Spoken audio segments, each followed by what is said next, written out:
Hello friends, it's been a short while, but I'm back again with another trading video, right? So today's video, I'm going to be talking about psychological levels, what they are and why they are so important in trading, right? So just as the title said, knowing psychological levels in itself is going to help you maximize your trade by 2 times or even 5 times, right? So without much ado, let's get right into it.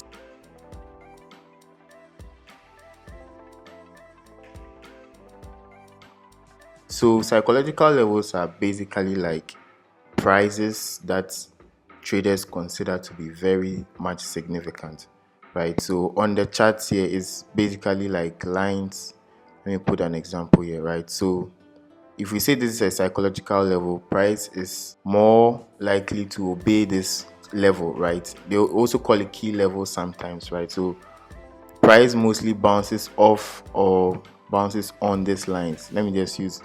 Let me say it that way, right? So that's what psychological levels basically are. So in real life, we are going to be looking at this on Bitcoin, right? As you can see here, on this is a Bitcoin chart, right? But then in real life, psychological levels are like prices. So when you, for instance, when you go to a mall or a market to purchase something, right?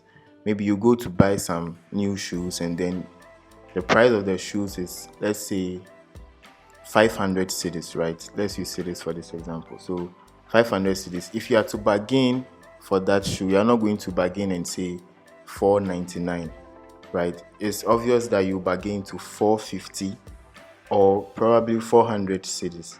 So that is just normal human psychology, and that is where the name even derives from, right? So it will be very much unlikely for a person to try and bargain the shoes for, let's say, 498 or even 496, right?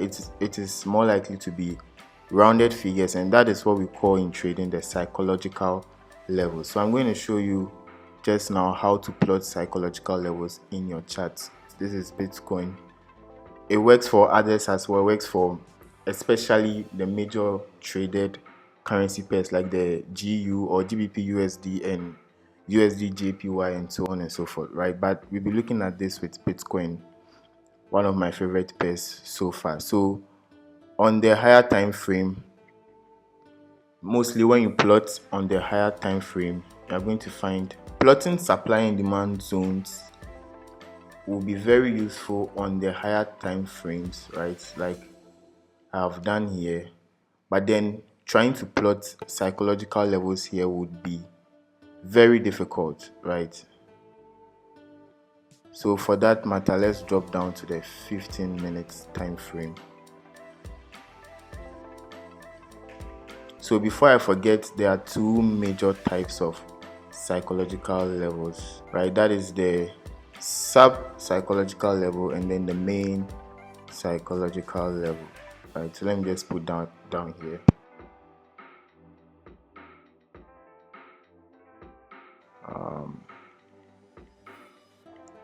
Right, the main and then the sub. So the main always ends with 00, right? And then the sub psychological level ends with the 50, just like the example that I gave you, right? So let's see how to actually draw psychological levels in your trading chart. So for this example, I'm going to be using the horizontal line, right? So you just pick, you can come here and then you select the horizontal line, right? But I already have it pinned here, so I'm just going to select that, put it on the current price, very important. So just find the current price somewhere around here, put it on it, and then you double click.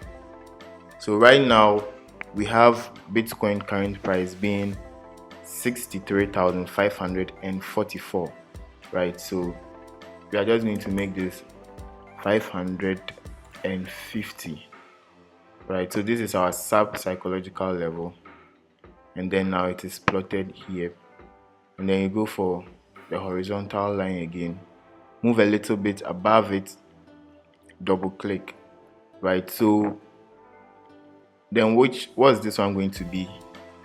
Obviously, so we are going to have this for 600, right? So the first one I believe was 550, so this is 63,600, and then there you go, right? So you keep on doing this for as many times that you want to, right? Depending on how you are going to be trading. I'll go a little bit further into that. So let me just add a few more. So we are going to make this what, 65, right? 650, right? So then you keep going on. Now one way to check whether your psychological levels are right, you can always come and then you use the ruler, the measure rule here, and then the distance between each line should always be 50 pips, right? So we have just about 50 pips right there, and then the same should be for this as well, right? So that is how to check whether you are plotting the right psychological levels.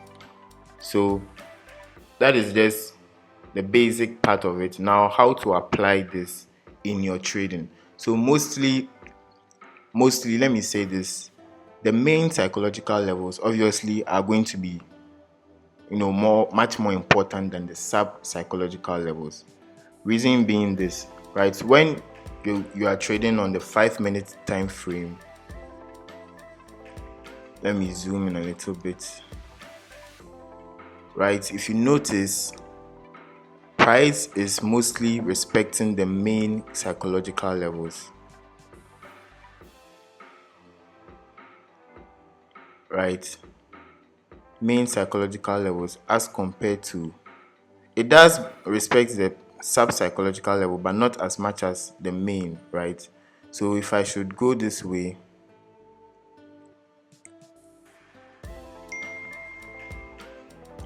this is still on the 5-minute time frame at 63,700 as our main psychological level, right? So when you look through the chart, you're going to find that price keeps respecting. So if you're going to be trading on much more higher time frame, like the 1 hour or even the 15 minutes, having too many psychological levels may sort of confuse you or make your charts so many. So deleting off the sub psychological levels wouldn't be a bad idea, right? So I'm going to try and delete these ones off, leaving only the main ones, which you see that price actually keeps respecting, right? This obviously, you can see that price, the last time price got to this main psychological level here, there was a drop, right? There was a sell, and then when price got back here again, there was another sell all the way to the downside. You can see the same thing here, right? Anytime the price of Bitcoin went from this level to this level, then it dropped all the way down. So this was, imagine catching this trade, right? Imagine catching this trade, and then you notice that this is on your major psychological level, your main psychological level.